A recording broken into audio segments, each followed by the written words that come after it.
Welcome back to MurrayMax. It's a new channel. We're trying to build it up over here. So if you like this stuff, go ahead and subscribe. This is another Charlie Kirk campus tour turning point event where someone is talking to him, and the context of this one is in regards to protecting banks with guns, but not our schools.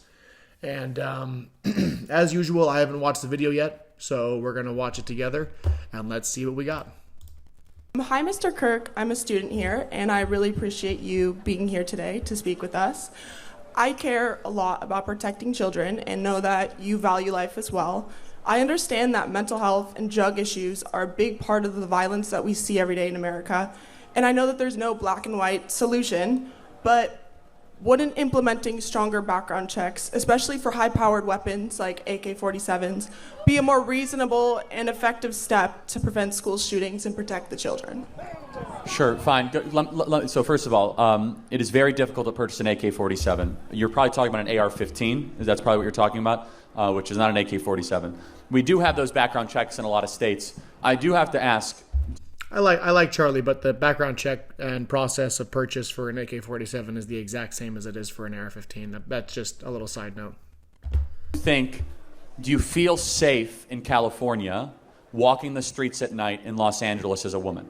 It depends which area. How about right near the downtown convention center?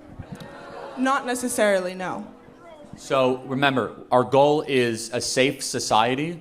So just stricter gun laws does not always equal a safer society. That's just number one. Yeah, that's what I said. That's why I said that. I know that mental health is a big issue. Huge. But I just, for instance, I have a 10-year-old little sister, and every day my parents stress about sending her to school for what could happen to her. So it's a real question. Let me ask you, does that school have an armed guard? I'm not entirely That's sure. why you're stressing. That's a fair point. Why do we protect our banks, our airports, and our sports stadiums with people with guns, but not our schools?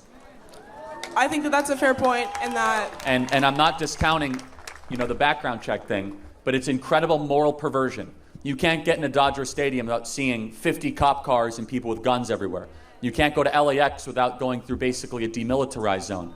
But you could go into a local Long Beach elementary school, and we decide to not protect our kids, so we protect our airplanes and our sports teams, but we don't protect our own children. And so you care about protecting children. I think that we should basically lock down these schools. People say, I don't want our schools to be militarized. Well, then you don't want to protect our kids? You don't think you want your money to be protected at your bank? You want the payday lender to be protected, but you don't want your own children to be protected. So I also, on a side note here, I also don't like the making our schools, air quotes, militarized. I don't walk into a bank that has an armed guard or even two armed guards and go, oh my goodness, this feels like a military barracks. This feels like Fort Knox in here. And it's like, no, this feels like a bank. And thankfully they have someone who actually cares enough to stand the door and actually keep watch so no one can just come in here and steal everything and cause an issue.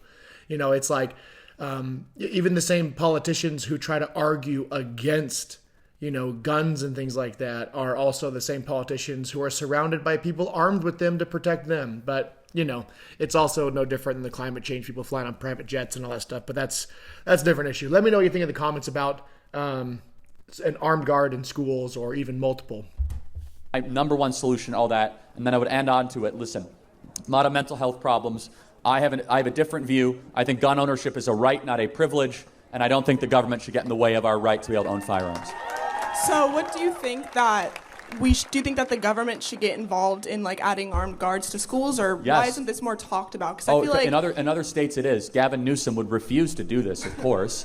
But in other states, after big school shootings, they have police officers parked outside. And in fact, school resource officers with guns have shown to prevent school shootings, limit school shootings, or even intervene before the school shooting happens. And it's going to show that these awful tragedies go from maybe 1 or 2 students dying, which is horrific, which it could have been 30 or 40 students dying, right? And so, again, at the fundamental core of it, which is your astute observation, almost every single case of these school shootings, there are some exceptions, they get the guns from their parents. It's also these kids that are in a very, very dark and troubled place. And almost always, there's warning, there's troubling signs, there are issues ahead of time that are ignored. Thank you so much. God bless. Some more side notes to mention here.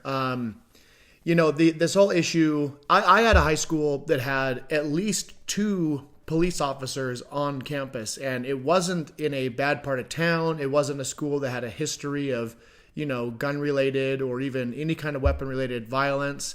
There wasn't constant threats, but they just did it because I thankfully lived in an area where the politicians actually enacted things that would end up helping. And who knows? There's no way to know, but maybe them being on campus did deter from certain things from eventually even being considered by somebody. But, obviously, if you look at the stats on where these incidents occur, they're in these, quote, gun-free zones for a reason, because the people doing it are cowards in the first place, and they don't want someone who can fight back. That's why they're harming kids to begin with. The kind of person that is going to do something like that isn't going to be deterred by the fact there's a sign saying, hey, you can't bring that here. But you know who's going to not bring it? Anybody who's law-abiding. It's just the whole issue has become so filled with political nonsense that we've lost our common sense. Let me know in the comments what you think, and thanks for tuning in to MurrayMax. If you like these videos, feel free to give me a subscribe. Otherwise, just keep watching. I don't care. I'll do this for free in my free time.